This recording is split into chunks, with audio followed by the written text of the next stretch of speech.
Bom dia, pessoas. Aqui começamos a nossa última aula. Lembre-se que para acompanhar todos os conteúdos de todas as aulas, tem aquele resumo, aquele texto de 2 folhas que eu enviei para vocês. Tem basicamente todo o nosso conteúdo lá. É uma boa forma de fazer uma revisão do que vocês viram. E se vocês quiserem ampliar os conhecimentos, tem aquele livro que eu mandei. E cada capítulo da nossa aula, eu enviei as páginas do livro referente àquele conteúdo. Então, o capítulo 9 do livro Sociologia em Movimento, ele contempla todo esse nosso conteúdo, né?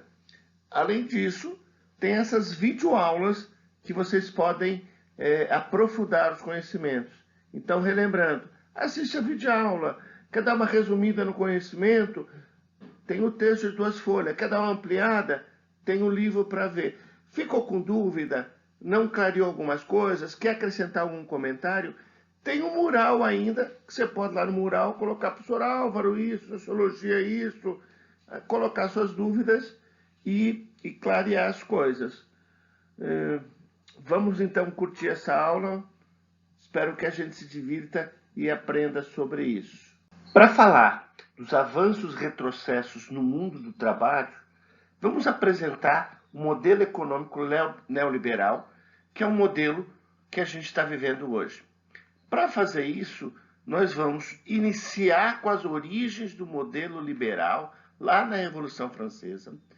Vamos falar do surgimento, do ressurgimento desse modelo, lá na década de 80, principalmente na Inglaterra e nos Estados Unidos.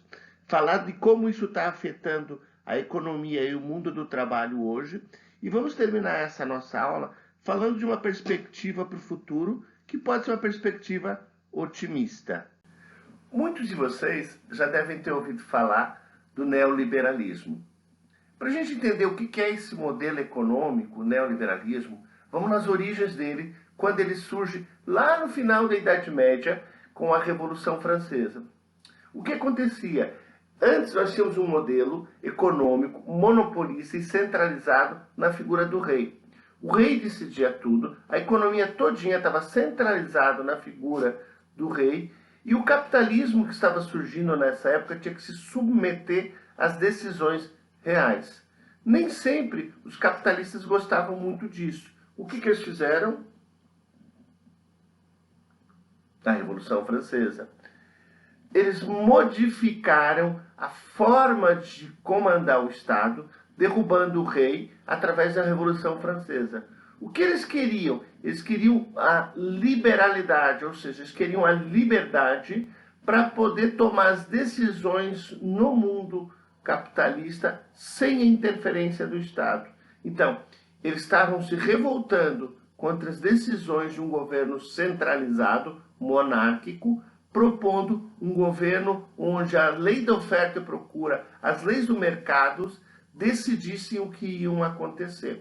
Então, esse é o modelo liberal que surge mais ou menos com a Revolução Francesa e a Revolução Industrial. Mais tarde, esse modelo liberal foi abandonado porque ele se mostrou falho em alguns aspectos, ou seja, o mercado não regulava tão bem as relações trabalhistas, deixando o trabalhador muito à mercê dos empresários, e ele foi substituído por outros modelos, o laissez-faire, o modelo socialista, vários outros modelos econômicos. Hoje em dia está havendo uma retomada desse modelo neoliberal.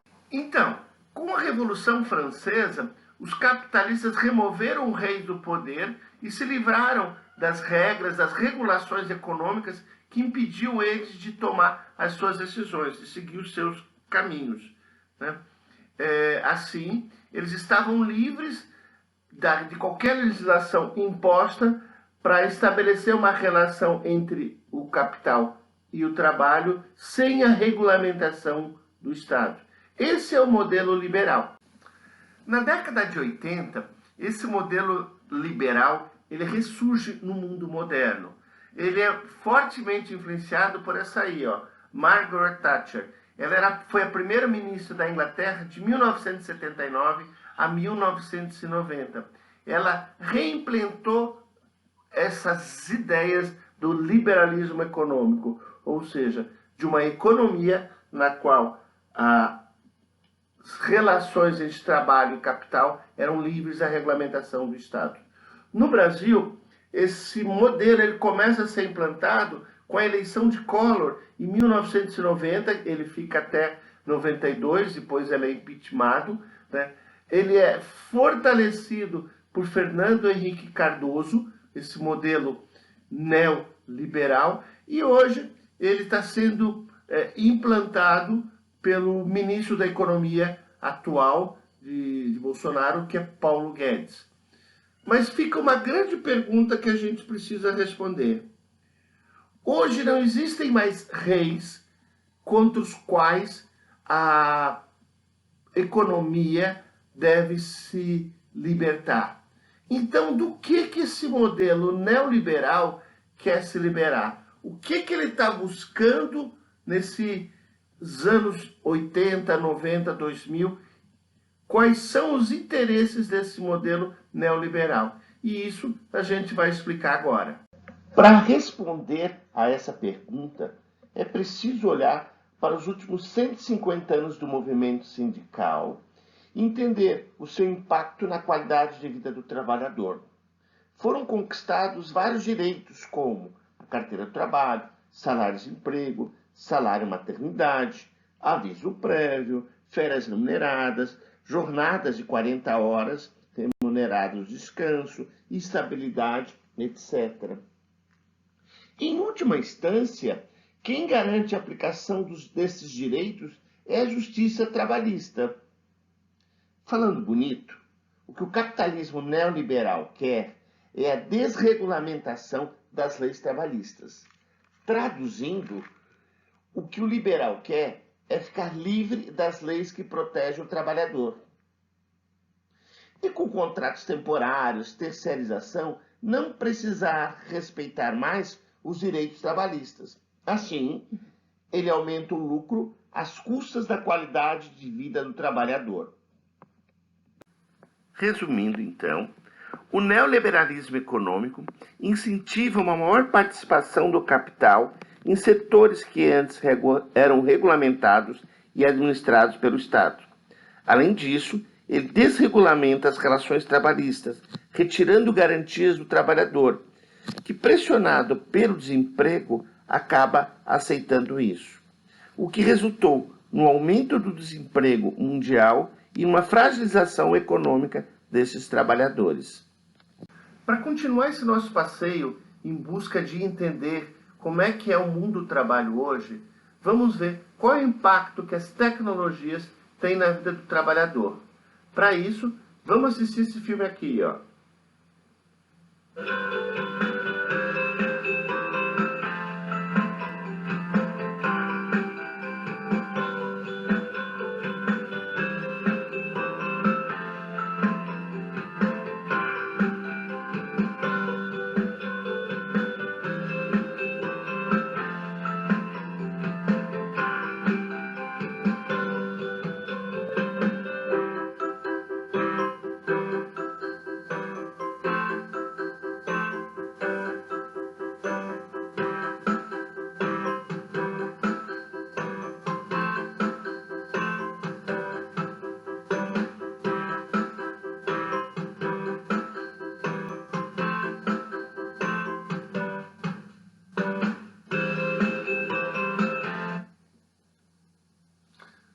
O importante não é o que ele diz, mas o importante para a gente é o que esse vídeo não diz.